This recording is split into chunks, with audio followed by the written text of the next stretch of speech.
What are the central arguments of your report?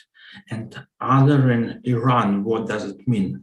Other than whom? The crux of the report is really that there's been a systematic process of demonization of Iran, the nation state, and of Iranian people. And by extension, people of Iranian heritage who live in the United States, Americans of Iranian heritage. There is a historical sort of precedent as to where that begins specifically in the United States. And the historical point that I use and reference is the November 1979 U.S. embassy seizure in Tehran by Iranian revolutionary students.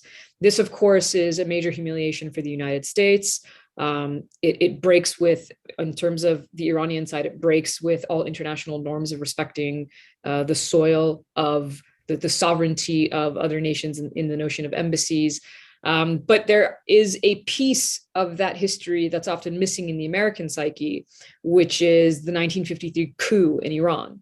The coup led by the United States and the UK to remove Iran's popular prime minister, Mohammad Mossadegh, and reinstate a despotic king, really, who, after the coup, after 1953, implements a very brutal crackdown on all dissenting political opinions in the country. So that legacy was part of the Iranian view that went into the embassy seizure of 1979. The 2 weeks prior to that, then President Jimmy Carter had allowed the deposed Shah of Iran to enter the United States for cancer treatment. Of course, some people in Iran saw this as a signal that the US may carry out another coup. This was the fear of 1953, which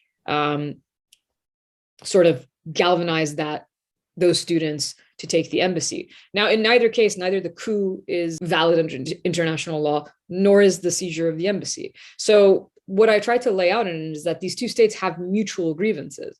But on the American side, looking at it specifically through the lens of an American who's of Iranian heritage, who has experienced that sort of demonization and how it's created an atmosphere of hostility for those of us who belong not only to of Iranian heritage, but this concept can't be separated from, say, Islamophobia, especially in the wake of 9/11, and just other sort of racist mentalities that exist in the United States, which is something that we've grappled with historically, really since its inception, of course, since the founding of the country. Racism has been a foundational force within it, and there's been continuous movements, most notably the civil rights movement led by Black Americans, to address those systems of inequality, to fulfill the very values that countless US administrations and politicians espouse.